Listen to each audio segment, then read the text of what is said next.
2:18 a.m., 32,000 feet. Inside hostile airspace, the air defense grid below was fully active. Search radars sweeping in layered arcs. Tracking systems synchronized. 2 enemy fighters holding altitude above the protected sector. The sky was supposed to be locked down. Then a narrow spike flashed across one operator's console. Not a sweep, not noise, a ghost return. For 3 seconds, something appeared at the edge of detection range, too small, too unstable to classify. Then it vanished. The grid tightened its scan pattern.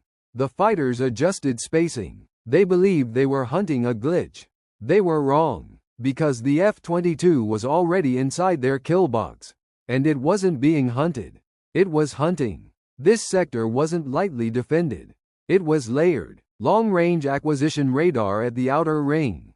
Mobile tracking systems repositioned every few hours. Short-range missile batteries positioned near critical infrastructure. And above it all, 2 fighter aircraft orbiting as airborne interceptors. This wasn't a blind zone. It was a demonstration zone. A place where hostile command believed nothing could pass undetected. The F-22 crossed the boundary without broadcasting. No active radar. No datalink emissions. No external stores. Clean configuration. Internally armed. Low observable profile maintained. At altitude, the Raptor didn't look like a fighter. It looked like absence. Instead of brute speed, the pilot used geometry. Small heading adjustments. 5 degrees right. Then 2 degrees left. Altitude changes measured in hundreds of feet, not thousands. Modern radar doesn't simply see aircraft. It calculates reflections over time. It builds probability models. It searches for consistency. The F-22 denied it consistency. Every few seconds, the aircraft subtly altered its reflection angle, breaking correlation between radar sweeps. Onboard passive sensors did the real work. The ALR-94 electronic support suite listened to everything. Search radars sweeping in 360-degree arcs. Fire control systems cycling. Datalink bursts between ground units and fighters overhead. The cockpit display wasn't cluttered with noise. It was clean. A fused picture. 2 airborne threats appeared first. MiG-29, Su-34. The MiG was closer, higher speed. The Su-34 was farther back, acting as extended sensor and missile platform. A coordinated pair. Below them, the central radar node rotated steadily. Confident, the F-22 pilot didn't accelerate. He didn't climb above them. He descended slightly, placing the fighters against cold sky background from the radar perspective. Reflection probability reduced. At 70 miles, the outer radar sweep passed directly across his sector. No spike. At 62 miles, the grid increased scan frequency. Someone on the ground had noticed irregular signal distortion. Not enough to classify, enough to question. The Raptor remained passive. Its own radar stayed dark. Instead, it triangulated enemy emissions. Passive ranging through time of arrival calculations. Direction finding precision measured in fractions of a degree. At 55 miles, the MiG-29 adjusted course by 4 degrees. The Su-34 widened orbit. They were searching, not locking. Searching. The F-22 pilot understood something critical. The most dangerous moment isn't when radar locks. It's when radar suspects. Suspicion triggers pattern changes. Pattern changes expose weaknesses. So he slowed slightly. Let them believe the anomaly had drifted away. On the ground, scan beams narrowed. Tracking arcs tightened. The central node attempted correlation. Still nothing stable. Because stealth isn't invisibility. It's uncertainty. And uncertainty breaks confidence. The Raptor slipped another 10 miles inward. Now inside effective engagement envelope. The grid believed it controlled the sky. But its coverage had a seam. A mathematical blind angle between overlapping radar sectors. The F-22 pilot aimed directly for it. At 48 miles, the pattern shifted. The MiG-29 stopped drifting and turned sharply toward a sector where no aircraft was officially detected. It wasn't reacting to a lock. It was reacting to doubt. The Su-34 adjusted altitude by 1,200 feet and widened its orbit, extending radar coverage like a net being cast wider. On the F-22's display, threat arcs tightened, not locked, but converging. The AN/ALR-94 system began classifying subtle changes in emission behavior. Shorter radar dwell time, higher pulse repetition frequency, increased beam focus. They weren't blind, they were probing. The Raptor's pilot did not engage active radar. That would answer their question. Instead, he altered aspect angle again. Slight roll, slight yaw. Just enough to distort return shape across multiple sweeps. On the ground, the central node recalculated. Probability spikes rose and fell. For 6 seconds, the tracking algorithm tried to form a stable track. Then it failed. But this wasn't over. The hostile grid changed strategy. Emission levels dropped. Primary radar reduced power. Secondary systems activated in staggered timing. They shifted to cooperative tracking. Instead of one strong beam, multiple weaker beams from different angles. Harder to detect, harder to spoof, more dangerous. Silence returned to the F-22's warning tone. No spike, no lock, just emptiness. And emptiness in hostile airspace never means safety. It means thinking. The pilot switched sensor priority to passive triangulation. Tiny data bursts flickered between ground units. Encrypted coordination chatter. The Raptor's processor began mapping timing offsets between radar nodes. And that's when he saw it. A synchronization delay. Milliseconds of disagreement between units. The grid was powerful, but it wasn't perfectly unified. Instead of brute force jamming, which would reveal his presence, he initiated electronic masking. Not noise, distortion, micro-timing interference injected into the shared tracking map, altitude estimation skewed by meters, velocity vectors misaligned by fractions. The network began arguing with itself. One node predicted movement northeast, another predicted east, another recalculated entirely. For 10 seconds, the hostile system attempted to reconcile data. Those 10 seconds were everything. At 40 miles, the MiG-29 accelerated. It believed something was ahead, but it didn't know where. The Su-34 increased radar power briefly, a spike of confidence. Then reduced again. Still no confirmation. The F-22 remained cold. No afterburner, no dramatic movement, just calculated positioning. Because stealth isn't about hiding. It's about forcing your enemy to doubt their own instruments. At 36 miles, the Raptor reached the seam. The mathematical blind zone between overlapping radar cones. A thin slice of sky where coverage overlapped imperfectly. The kind of gap only visible if you listen long enough. The pilot adjusted course precisely 3 degrees. He was now inside, and the grid didn't know. Distance. 32 miles. Inside the F-22's weapons bay sat a single precision air-to-ground glide munition, internally carried, radar reflective surfaces minimized, programmed with layered coordinates. The target wasn't the MiG. It wasn't the Su-34. It was the network, a hardened radar coordination vehicle positioned behind a low ridge, feeding targeting solutions to the airborne pair. If that node stayed active, the air defense grid would continue adapting. If it went dark, the sky would fracture. The F-22 reached release geometry. Speed stable, altitude optimal, aspect minimized. For a moment, everything was perfectly balanced. Then the weapons bay doors opened. For 6 seconds, that's all it takes to change everything. When the bay doors separate, stealth geometry shifts. Flat, angled surfaces expose internal edges. Radar cross-section multiplies, not dramatically, but enough. On the hostile display, something flickered. Not a full lock, but a suggestion, a return. On the MiG-29's scope, a faint spike appeared at extreme range. The pilot hesitated. The Su-34 increased radar output, beam narrowing aggressively. The F-22 released. Weapon separation confirmed. The glide munition dropped cleanly into the dark, guidance fins extending. Doors closed. The Raptor rolled gently off axis, reducing frontal exposure and bleeding just enough altitude to distort tracking solution. On the ground, the coordination node recalculated. Signal strength spiked for 0.7 seconds, then vanished. But this time, the network reacted faster. The MiG-29 turned hot. Full acceleration. Afterburner flare ignited against the night. It believed it finally had something. The Su-34 fed updated vectors. For a moment, geometry aligned. The Raptor's passive sensors detected the transition from search to track attempt. Lock probability rising. The pilot did not dive.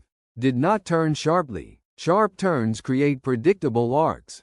Instead, he executed a controlled high-G oblique shift, not enough to generate massive heat spike, but enough to alter angular return dramatically. The MiG-29's radar lost coherence.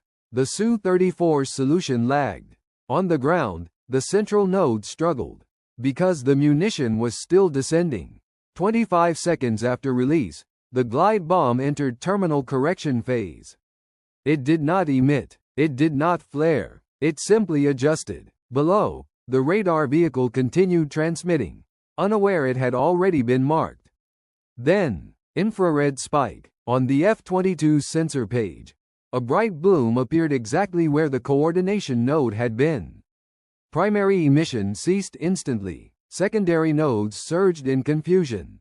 Without synchronization, overlapping sectors no longer aligned. The MiG-29's vector guidance collapsed. The Su-34's data feed fragmented. The air defense grid didn't explode. It unraveled, and the F-22 was still inside it. The explosion on the ground wasn't cinematic. No towering fireball. No dramatic shockwave visible from the cockpit. Just a sudden, violent bloom on the infrared display. And then the disappearance of a signal that had dominated the electronic battlefield for the last 20 minutes. The coordination node was gone. And the effect was immediate. Inside the MiG-29, the pilot saw it first. Targeting data froze. Range solution jittered. Vector Q disappeared for half a second, then recalculated from onboard radar alone. Without the ground node feeding corrected geometry, the MiG was now operating independently. Which meant one thing. It was guessing. The Su-34, flying wider and higher, attempted to compensate. Its radar increased output power, beam narrowing further in an attempt to brute force the problem. That made it visible, very visible. The F-22's passive sensors instantly mapped the new emission pattern. A bright electronic spike flared on the display, not from the MiG, but from the Su-34. The eyes of the formation had just revealed themselves. The Raptor pilot had two options: engage air-to-air, or disappear. Fuel state was tightening. The mission was never to dogfight. It was to break the network. That had been accomplished. Now came survival. The MiG-29 accelerated hard, afterburners burning bright. The pilot believed he had seen something during the 6-second exposure. He committed, closing fast. But without ground vector correction, his intercept angle was imperfect. The F-22 didn't turn aggressively. Instead, it executed a vertical offset climb, subtle, controlled, maintaining low observable aspect relative to the MiG's nose. Altitude changed by 600 feet. Just enough. The MiG's radar sweep passed through empty sky. The Su-34 attempted cooperative reacquisition. It failed. Because cooperative tracking requires synchronized data, and synchronization had just been destroyed on the ground. On the F-22's sensor fusion display, the tactical picture simplified. Instead of a coordinated triangle, there were now two independent threats, both blind beyond their own limited perspective. The MiG-29 overshot the predicted intercept line. The Su-34 widened its arc. They were no longer hunting. They were searching. The Raptor pilot reduced throttle slightly. Heat signature management mattered now more than speed. No full afterburner departure. No dramatic climb. Just controlled geometry shaping. The air defense batteries below attempted activation. Several surface-to-air radars powered up in emergency mode. But without central processing, their tracking envelopes overlapped inefficiently. One battery briefly attempted missile solution. Lock never stabilized. Range confirmation conflicted between nodes. The missile never left the rail. The F-22 crossed 40 miles from the target site. Threat probability dropping. The MiG-29 turned cold, uncertain. Fuel burn in full afterburner was unsustainable. The Su-34 lingered longer, but without reliable cueing, its advantage dissolved. Inside the Raptor cockpit, the displays remained calm. No audible alarms, no missile tone, just fading emission spikes as hostile systems recalculated in confusion. The sky had not erupted in chaos. It had simply lost coherence. And that loss was more decisive than any explosion. At 60 miles outbound, the F-22 crossed the primary threat boundary. Only then did the pilot transmit a short burst on secure channel. Objective degraded. Exiting. No celebration. No extended comms. Silence returned to the cockpit. Behind him, an entire air defense sector was operating in fragments. The MiG-29 and Su-34 remained airborne, but they were no longer connected. And in modern air warfare, connection is everything. By the time the F-22 crossed into friendly airspace, the battlefield below had already changed, but not in the way most people imagine change.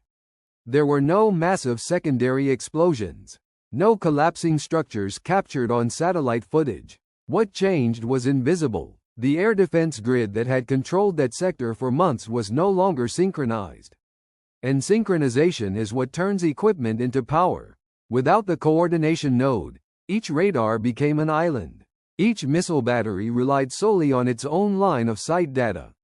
Each interceptor aircraft flew on its own interpretation of reality.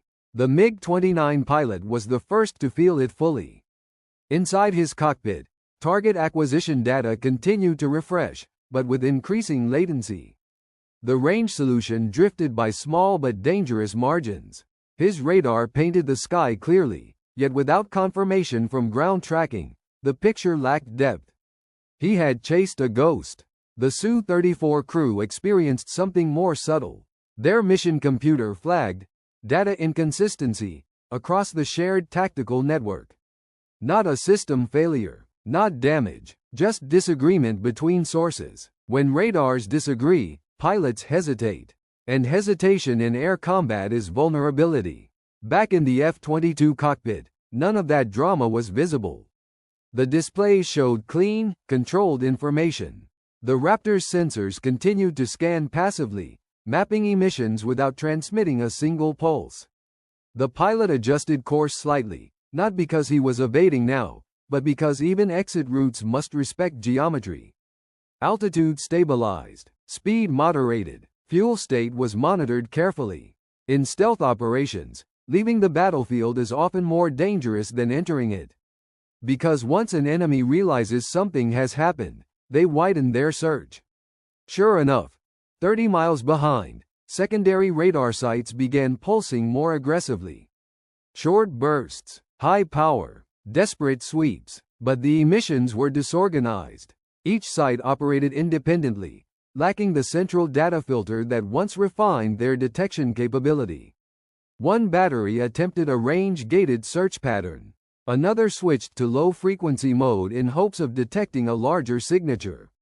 Neither solution compensated for the fact that the F-22 had never presented a stable return long enough to confirm. The Raptor pilot checked the infrared display. No contrails behind, no missile plumes, no high-speed intercept closing from below. The sky was calm, but calm does not mean safe. The most dangerous phase of stealth is not combat. It is complacency. The pilot maintained passive posture all the way to the border. Only after crossing the final threat ring did he increase throttle. Still no full afterburner, just controlled acceleration. On secure channel, a single confirmation packet transmitted to command. Node offline, network fragmented. Back at the hostile operations center, analysts were staring at screens filled with incomplete data. The primary radar feed was gone. The secondary feeds showed inconsistent returns. The MiG-29 reported negative contact. The Su-34 reported transient signature loss. Surface-to-air batteries logged unsuccessful acquisition attempts. No one could confirm what had happened. No aircraft wreckage, no clear missile trails, no verified target, just a hole in the grid. And uncertainty spreads faster than fire. Within hours, flight corridors once considered lethal became usable for follow-on missions. ISR aircraft entered. Strike packages adjusted routes. Support assets repositioned. All because one aircraft had removed coordination. Not through brute force, but through precision. The F-22 touched down before sunrise. The landing was routine. No emergency crews. No visible damage. Ground crew walked around the aircraft, inspecting panels, checking for heat discoloration, scanning for stress marks. Nothing unusual. By sunrise, nothing looked different. No smoke columns stretching into daylight. No headlines. No official statement. Just a blank space in an air defense network that had once controlled the night. The MiG-29 pilot landed with questions he could not answer. The Su-34 crew filed a report describing a target that never fully existed. Radar operators replayed logs filled with gaps. And somewhere between those gaps, the truth lived. The F-22 had not fought loudly. It had not announced its presence. It entered the kill zone. It fractured the network. It left without being confirmed. The most dangerous aircraft in the sky is not always the one that shoots. Sometimes, it's the one that makes the radar go blind, and is already gone before anyone understands why.